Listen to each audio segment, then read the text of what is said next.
Catherine from Jayne Catherine on Books. So welcome to Friday's Reads. So I've got a short story to read to you today, and this is from, I've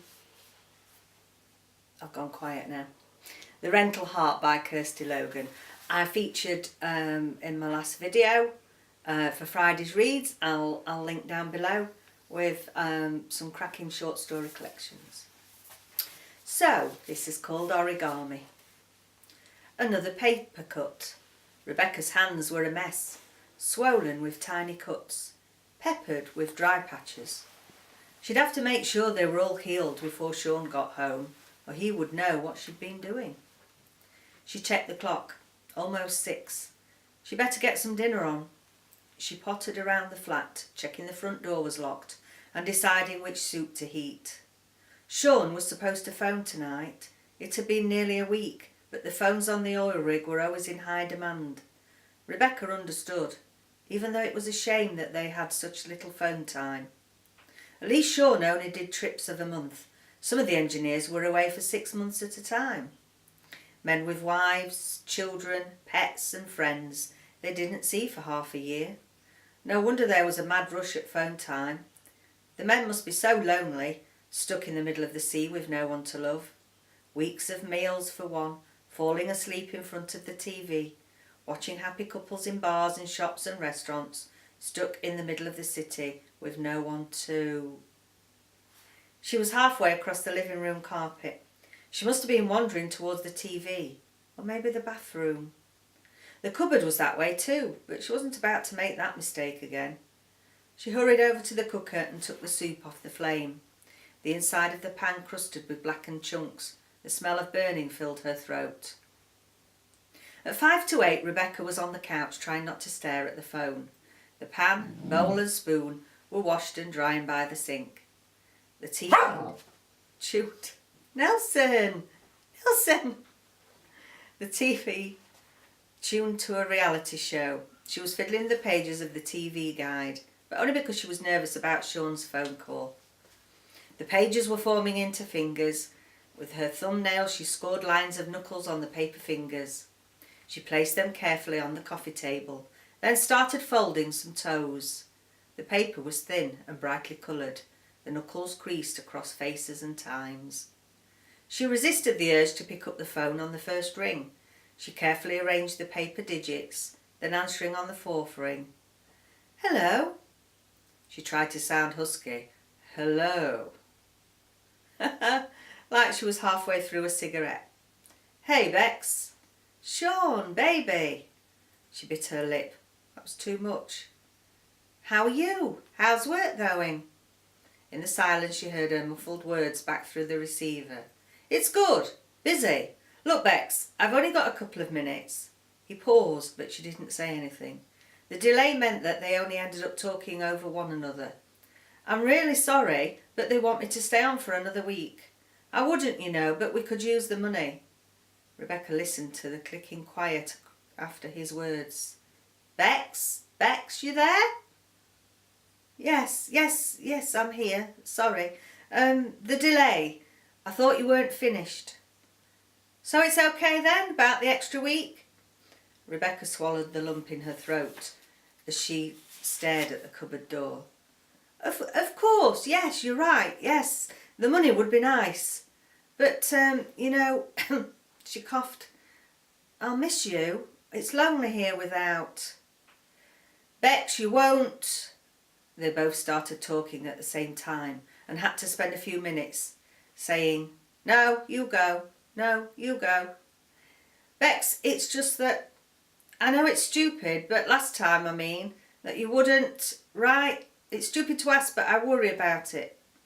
Rebecca's cheeks were blazing. Even though Sean couldn't see her, she did her best innocent smile. "Of course not. Don't worry, love." "I know I'm sorry. I shouldn't have asked. Anyway, that's my time up, so I'd better go. I'll call the day after tomorrow, same time. Bex." "Yeah, I miss you." Rebecca hung up the phone. She collected the paper fingers and toes and walked to the cupboard door. She closed her eyes, held her breath and opened the door. Later, halfway to sleep, she was pleased that she'd managed to throw the fingers inside without looking. Looking would lead to touching, which would lead to bringing him out of the cupboard, which would mean he'd be in the bed now. But it was just her, so she'd won. She wasn't lonely, she was victorious. Rebecca woke from origami dreams, familiar shapes folding into strange forms. Eyes still sleep-glued, she ran her hands through her hair, feeling something hard and rough against her forehead. Clenched in her palm was a crumpled paper hand. Her whole body jerked. She threw the paper hand across the room, watched it sail through the air. It seemed to wave at her as it went, then lay silently unfolding on the carpet. She lifted the duvet, scanning the warm darkness for foreign body parts. There was nothing but her own pale legs. When her heart had slowed to a normal pace, Rebecca got up. She dressed without looking at the hand. By the end of the day, Rebecca was exhausted. Avoiding paper might be feasible for a builder, or a sculptor, or even a bartender. For a legal secretary, it was impossible. Much of her work was done on computer, so she thought she could manage, but she'd forgotten about the memos, post-its, phone messages that snowed across her desk throughout the day. By mid-morning, her waste paper bin was full of crumpled body parts. But working hours weren't the problem. During her lunch break, she paused mid-sandwich to fold intestines from her newspaper. Walking out of the office, her nervous fingers made an ear out of the tissue in her pocket. Luckily, the thin sheets wouldn't hold the shape and unfurled as she threw it on the pavement. On the journey home, her bus ticket became a tong. When the bus reached her stop, she tore up the tong and stuffed it down the seat. She kept her fists clenched as she walked home. Rebecca was watching the news with her hands held between the sofa cushions. She tried to clear all the paper out of the house, but there was just as much of it. Newspapers, novels, receipts, wrappers, bills, magazines, different colours, weights, textures, patterns. Magazine pages were eyeballs, colourful, and held a shape well. Broadsheets were limbs, large enough for a whole leg. The TV guide had already become a pair of kidneys, and it wasn't safe to let her hands roam anymore.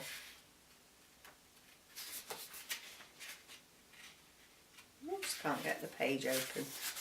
Rebecca jumped when the phone rang, but she still sat until the fourth ring. Hello? Becky, hi, how are you? Yeah, keeping busy. Good. I'm sorry I couldn't call earlier. I queued for the phones every night, but I had to give up or I'd have missed my sleep. That's okay. You'll be home soon, and then we can talk any time we want. Rebecca listened to her muffled echo in the receiver, then the cracking quiet. She opened her mouth to speak. Bex, about that, they offered me another week. They were unhappy with me missing New Year, and with the new shift pattern, I'll be home right into the start of January. So it's better, really. Right, Bex? Rebecca? Rebecca stepped back from the cupboard door. She was already at the full reach of the phone cord. To open the cupboard, she'd have to put down the phone. I'm here, Sean, it's fine. I'm glad you'll be here for New Year. Oh, God, Bex, I'm so glad. You're not feeling lonely, thought Rebecca. Lonely? No, not at all. I'm actually going out with Jen tonight, so don't worry. That's good.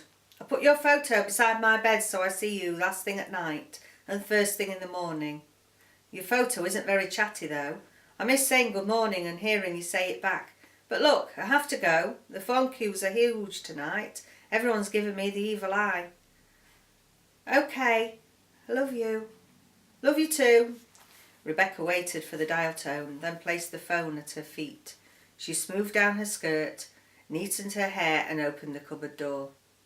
The man inside had paper hands, paper legs, paper lungs. He had eyeballs, toenails, a paper heart. He was missing some bits, spleen, eyebrows, left heel, but that didn't matter. Rebecca helped him out of the cupboard, arranging him carefully on the couch. She flipped to the channel she knew he liked and settled down beneath his arm. She nuzzled his cheek and stroked his broad, creased chest. He was incomplete, imperfect, but at least he was here. So, hope you enjoyed that. Yes, give this book a try by Kirsty Logan. It's brilliant. Anyway, hope you've enjoyed that little read. See you next time. Bye for now.